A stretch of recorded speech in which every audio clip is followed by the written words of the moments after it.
All right. Hey, how you doing? This is Craig Beck, the stop drinking expert from stopdrinkingexpert.com, the website that helps people to quit drinking. And if you're worried about your drinking, get to that website right now and bookmark it. Please do like and subscribe to this channel wherever you're getting it. So before we go any further, I want to ask you a question and I need your comment below, please. Out of 10, give yourself a score here out of 10. Be honest. How happy are you? Are you 10 out of 10? Are you 1 out of 10? Are you somewhere in the middle? In the comments below. And also in the comments below, what do you think you would need for that score to be a 10 or even a 9 or an 8 or just better than where you are? What do you believe you need to be happy? All right, because that's what we're talking about today. Perhaps one of the most important questions of our lives. How do you be happy? More specifically, how can you be happy without alcohol in your life? Because that's the goal, of my course. And it's why I'm so down on Alcoholics Anonymous, because Alcoholics Anonymous, is effective for some people, but I think the solution that it provides isn't necessarily happiness. All it does is take away your coping mechanism and tell you that now for the rest of your life, you have to white knuckle it all the way through and stay away from the thing that you want most on planet Earth. And to me, that's never sounded like a solution. That's always sounded like just torture. All right, so you're addicted to alcohol. So our solution is you can never have alcohol again. Oh, great. Okay. But alcohol was my coping mechanism. Now you've just taken it away. So I'm downright miserable, but I'm sober. Hey, victory. No. Surely the objective here is to end up with a better life than the one you had when you were drinking. So let's ask the question, how can you be happy without alcohol? And I know that question sounds ridiculous because alcohol is a problem. It's not a happiness solution, is it? But then, I think back to the peak of my drinking. At the peak of my alcohol use, my whole life was a disaster. Everything, every element of my life was broken. My relationships, my health, my career, my finances, everything was absolutely dying. I physically was dying. I was starting to get very ill. My relationship, my marriage was dead. My career was going nowhere. My finances, I was this close to going bankrupt. Everything was dying around me. And yet, if you'd said to me back then, you can't drink alcohol for the rest of your life, I'd be like, oh, great. Now I've lost that as well. I still believed that as bad as my life was, it would be worse if I wasn't allowed to drink alcohol. And I'm sure that resonates with you. Give me a like below if that resonates. If you're still in that loop of problem drinking and I come along to you and say, right, you can never drink again, you're not skipping with joy. You're not going, yay, I'm free. You're thinking, well, that sounds horrible. How am I going to celebrate my birthday? How am I going to socialize? How am I going to have a Christmas? How am I going to go on vacation? How am I going to, because I know what it feels like. But look, here's the truth. And I'm going to dump my mind on you here and go a bit philosophical. I think as a species, we've taught ourselves over the last couple of hundred years how to be unhappy because we have prescribed a path in life. And social media has made this much worse, a path in life that if you follow this path, you should be happy. And money is a big one. A lot of people who are unhappy, you ask them, what would you need to be happy? And they'd say, $1 million, or I'd like to be rich, or I'd never like to be in debt again. They see money as happiness. And you will have heard this said many times over. And if you are wealthy yourself, you will know that money has got nothing to do with happiness. It gives you certain freedoms. It gives you certain luxuries. But if you were happy before you had money, if you were unhappy before you had a lot of money, the chances are once you get used to having money, you will also be unhappy. And there is a certain point in that financial journey when you've paid off all your debts and you now have enough money to survive. You can buy shelter, food, and the basics of life.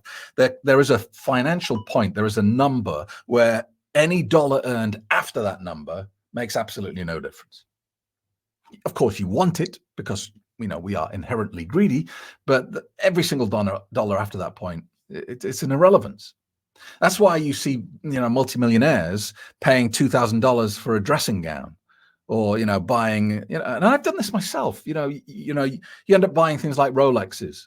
You buy a Rolex for $20,000 and you put it on your wrist, and for about 3 days you're looking at like, oh yeah, and after that it just becomes a watch. It's just ridiculous. And we do this so often. And it's not just about material possessions. It's about status. We climb that corporate ladder to get to the top because we want respect and we want status and we want to compare ourselves to other people and say we're better than them, therefore I'm happy. But you get there, you get to the top of the ladder and you're looking down on everyone and you're slightly lonelier than you were at the bottom because you've elevated yourself above so many people and you've worked so hard. You used all of your free time working up that corporate ladder, and you get there to the top and you say, oh, I'm not happy. Maybe I'm on the wrong ladder. So you start again and you do it all over again. All the time, not really being aware that happiness isn't a destination. It's not somewhere that you arrive. And I think that's a huge mistake that we all make. And we try to cover up our dissatisfaction at not being at this elusive place with alcohol. Does that make sense? We use alcohol because it's uncomfortable to believe that happiness is somewhere else and you won't be happy until you get there. So we have pain in our life and we want it to go away. And because we are programmed to take the path of least resistance, instead of working towards what we want to achieve in life, we drink the anesthetic to make the pain go away. The anesthetic then keeps us in a loop of not quite being happy, not being where we want to be, or not being where we believe happiness is located. And we keep deleting the sensations of pain that come from that. If we could only just wake up to realize that happiness is not a destination. It is the journey. And I know that's a trite saying, and I'm guilty of this myself. And in fact, I'm slightly embarrassed if I look at the futility of a lot of my actions in life. I've bought stupid things. I bought a yacht about 5 years ago, 42-foot Italian yacht. Cost an absolute fortune. And I would say I enjoyed owning it. I owned it in total for about 2 years. I'd say I enjoyed owning it for about 3 months. And then the novelty wore off and I hated the thing. It was just a liability. And when I sold it, I was delighted. So that in itself should show you the actual, futility of what we believe, because I believed at the start of that journey that getting a yacht would make me happy. How ridiculous.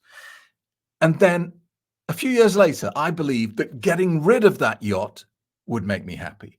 So it's never about the thing, is it? It's never about the destination, because the destination is always changing. And whenever you get to the destination, it suddenly becomes meaningless.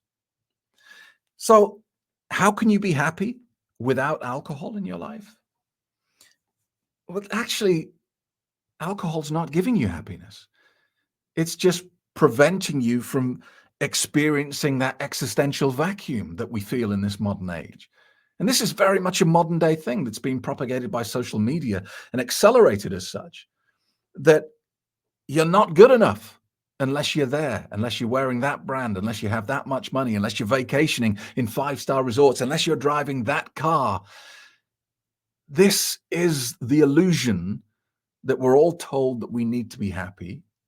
And because for most of us, it's impossible to get there anyway, we spend our whole life unhappy because we can't get the thing that wouldn't make us happy anyway. It's absolutely bonkers.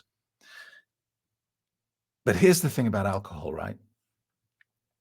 Alcohol will prevent you having that awakening moment because it destroys your brain power. I always say to people that, no matter how successful you are now, if you stop drinking, you'll be 30% more successful. You'll be 30% richer. You'll be 30% further up the career ladder. Alcohol puts the brakes on your life. But more importantly, it switches off your critical thinking. It, it lowers your IQ, and it makes you incapable of understanding life because you're constantly in a state of anesthesia. And I think the first thing you have to do if you want to be happy is get rid of alcohol. And I'm going to just ask you to take a leap of faith on me there, right? Because if I order you to do this, if, like AA style, if I say to you, right, you've come to my website, you've got a drinking problem, so now from this point on, you can never drink again. Otherwise, I'm going to be really cross with you. I'm going to be really angry. That's not going to work, is it? I want you to arrive at this decision on your own. I want you to say, okay, look, it's scary. I understand that, but I'm going to feel the fear and do it anyway. I'm going to take alcohol out of my life and see what happens. And you will get a clarity of thinking and an objective view of your life that is profound and quite earth-shattering. Because when you're living in the haze of alcohol, you can't see reality.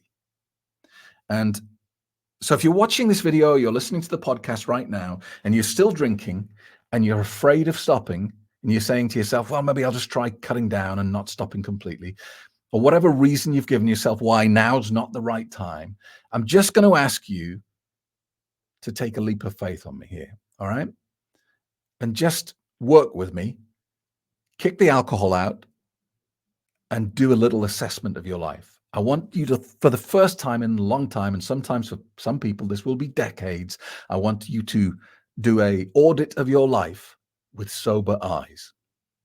Chances are you've not done that for a very long time. That is step one to finding happiness, to really understand all the beautiful things in your life that you're currently ignoring because, well, happiness is a destination. It's not where I am now. So kind of philosophical and a bit deep today, but for some people, they'll take the challenge. A lot of people, in fact, most people won't. But I hope you're one of the people that take me up on the challenge. Just take action today. Remove the alcohol from your life. Get started on this sober journey. And when you feel you're ready, do a sober audit of your life and understand where you are and what gifts you have been given. All right. Thank you so much. If you have questions, and I'm sure you will, please drop them in the comments below or email me via the website, stopdrinkingexpert.com. Thanks a lot. See you soon.